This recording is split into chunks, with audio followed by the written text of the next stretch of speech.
তাহলে 4 আর 2 যোগ হয়ে 8, তাহলে এটা 8। এই যে 4 2 8 0, তাহলে 8। উপরে দেখো তো কত, 9 আর 4, ঠিক আছে, 9 10 11 12 13 13, তাহলে এখানে আছে 13, 13 বানাইতে হবে, তাহলে এই পাশে হইতে হবে 13, তাহলে 1 অলরেডি আছে, তাহলে এটা কত হবে 12। কি কথা বুঝলা, এটা কত হবে 12। 9 10 11 12 13, এখানে 1 আছে, তাহলে এখানে 12, তাহলে কত হইতে হবে 12 হইতে হবে, ঠিক আছে। অনেকে বলছে ভাই একটু ম্যাথমেটিক্যাল হিসাব বলেন। আচ্ছা, ম্যাথমেটিক্যাল হিসাব হচ্ছে 9 যোগ 4 বিয়োগ 1, তাহলে সমান সমান কত 12, ঠিক আছে, তাহলে এখানে হইতে হবে 12। কি ক্লিয়ার? যেমন 4 যোগ 2 0 যোগ সামথিং, তাহলে 0 যোগ 8, সরি সরি সরি সরি, হে রে, মান সম্মান সব শেষ, মান সম্মান সব শেষ।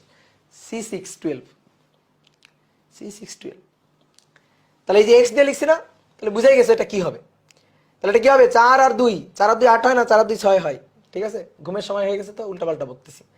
4 2 যোগ করলে হয় 6, তাহলে 6 হবে, এটা 0 6, তাহলে এখানে 6 হবে, তাহলে এইটা হবে হচ্ছে C6 12।